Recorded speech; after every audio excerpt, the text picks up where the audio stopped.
now that I believe tremendously. The first is that we have to prepare for tremendous change. And it's such an incredible trope, I almost feel lame saying this, quite honestly. People have been saying this for so long. But this is obviously true now. The only thing we are sure of at this point is that the next 10 years will look way different than the last 100. And thereafter, the rate of change will probably accelerate.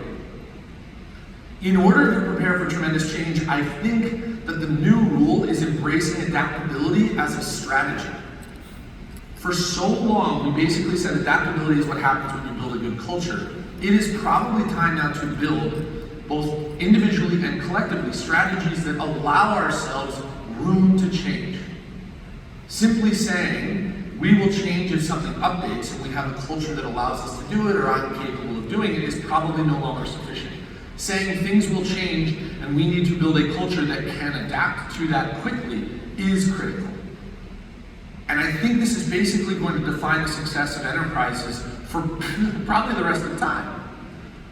Right? It's no longer about picking a strategy that's right over the next 10 years. It's simply being able to say we can update to new information, which basically leads, I think, to the tactical, which is that everyone needs to just learn how to learn. Someone said the other day something to me, learning how to think or thinking how to think. Young people ask me all the time, what should I study in college? Their parents always ask me, what should they study in college? I think what they're asking is, how does this person work at OpenAI? And I have a very disappointing answer to everyone, which is, well, one, they won't, but two, it doesn't matter. It just does not matter what you study in college anymore. I'm basically convinced of this. There is a decreasing correlation between major and economic outcome that we are observing in real time, and I think it will extrapolate to the point that college may not even matter in 30 years. Higher education is sort of at this impasse, and I think we can all see where it might go. If you're gonna go to college, if you're gonna spend time outside the workforce, study something you love.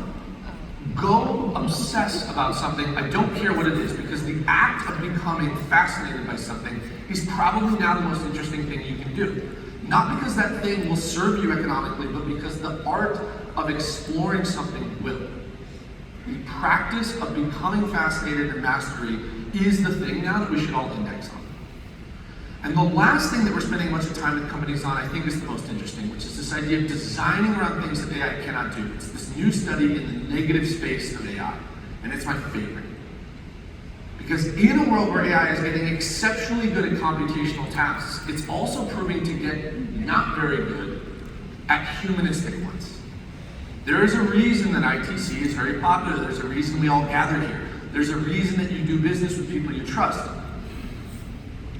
We are drawn to a humanistic world. And in a world where we are deriving ourselves into that negative space, it basically means optimizing for humanistic qualities. This is the crux of my belief. And we are starting to see this across professional services. Professional services are arriving at a place where people are indexing more and more on how someone makes them feel.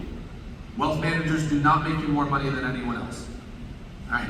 Real estate agents don't get you better prices on houses than anyone else. Right? This is where we are now. We are at a place where we are picking our professional service providers because of how we make them feel, or how they make us feel, and how we like to spend Saturday and Sunday with them.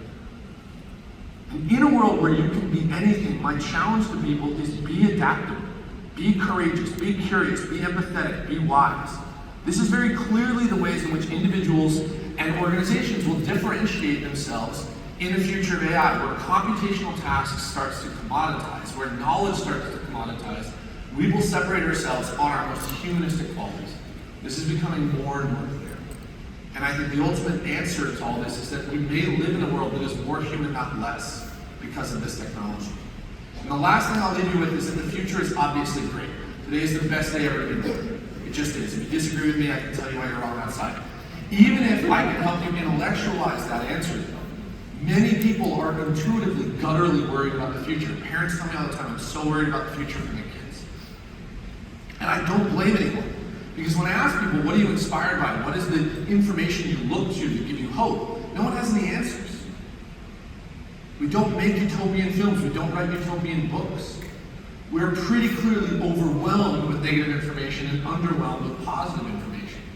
And so my challenge to everyone in this room, go back to your places of work, go back to your dining room tables, talk about a world where every child has an AI-powered tutor, where every person has an AI-powered doctor, where we've cured cancer, where we've cured neurodegenerative disease, where we have abundant energy, abundant foodstuffs. This is pretty clearly happening. This is pretty clearly the direction we're headed. And my biggest concern is that we just don't fill ourselves there. That we actually self-fulfill ourselves into a negative prophecy. And my reminder to everyone is that everyone in the world wants a reason to be optimistic. If today I can be that reason for you, that's great. Tomorrow, you get the opportunity to be that reason for someone else. Thank you so much.